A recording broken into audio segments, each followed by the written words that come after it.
Halo mahasiswa pendidikan IPA, dimanapun Anda berada.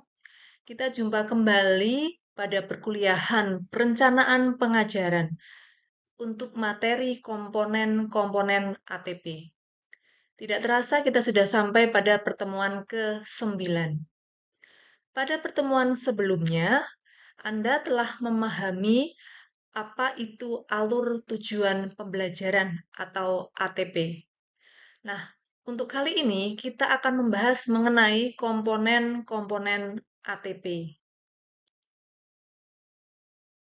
Pada pertemuan sebelumnya, Anda sudah memahami konsep ATP, yang mana ATP merupakan rangkaian tujuan pembelajaran yang tersusun secara sistematis dan logis dalam fase secara utuh dan menurut urutan pembelajaran sejak awal hingga akhir suatu fase.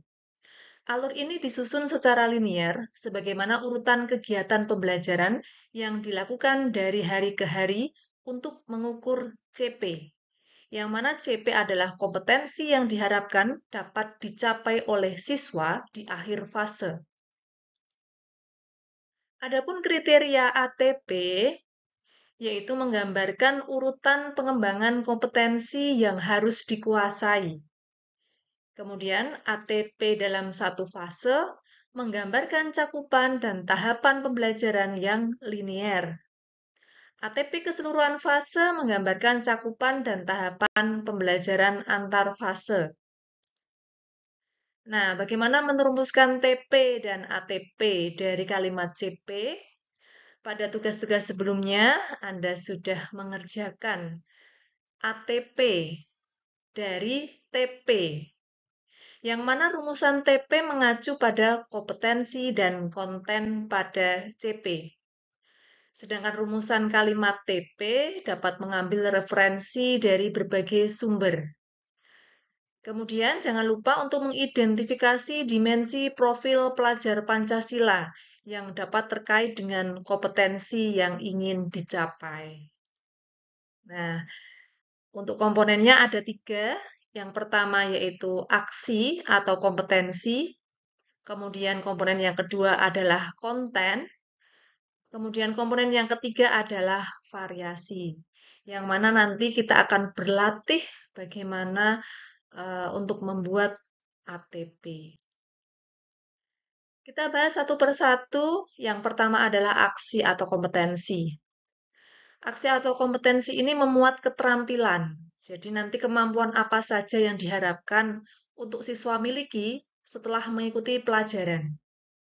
Kemudian juga memuat pengetahuan yang terdiri dari fakta, konsep, prinsip, atau teori yang harus dikuasai oleh siswa.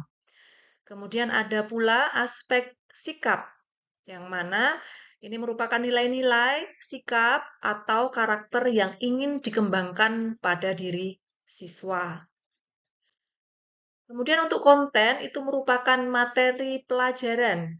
Materi pembelajaran ini relevan dengan kompetensi yang ingin dicapai.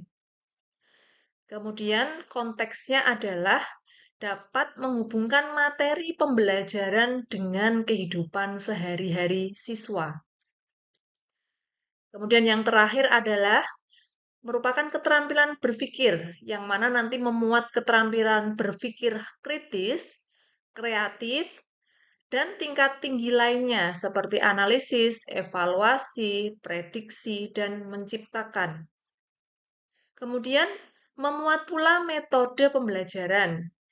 Metode pembelajaran yang dapat digunakan untuk mencapai tujuan pembelajaran. Misalkan bisa memasukkan diskusi, proyek, presentasi, dan lain-lain. Kemudian memuat asesmen yang merupakan bentuk penilaian yang digunakan untuk mengukur pencapaian siswa terhadap tujuan pembelajaran. Nah, ketiga komponen-komponen tersebut termuat dalam 7 hal ini, yang mana nanti memuat identitas, kemudian TP yang dianalisis dari CP, kemudian kita juga perlu merasionalisasi CP, kemudian jangan lupa untuk menuliskan materi inti atau konten, Bisa diambilkan dari buku guru maupun buku siswa. Dan juga biasanya memuat jumlah jam pelajaran dari kalender pendidikan. Kemudian memuat pula profil pelajar Pancasila. Profil pelajar Pancasila tidak perlu Anda masukkan semuanya, hanya yang memenuhi atau sesuai dengan tujuan pembelajaran yang ditulis. Dan yang terakhir adalah glosarium. Nah, setelah ini nanti saya akan memberikan contoh bagaimana Anda bisa membuat ATP. Walaupun pada tugas sebelumnya Anda sudah membuat. Mari kita review bersama-sama. Mari kita berlatih bersama pada materi berikutnya. Terima kasih.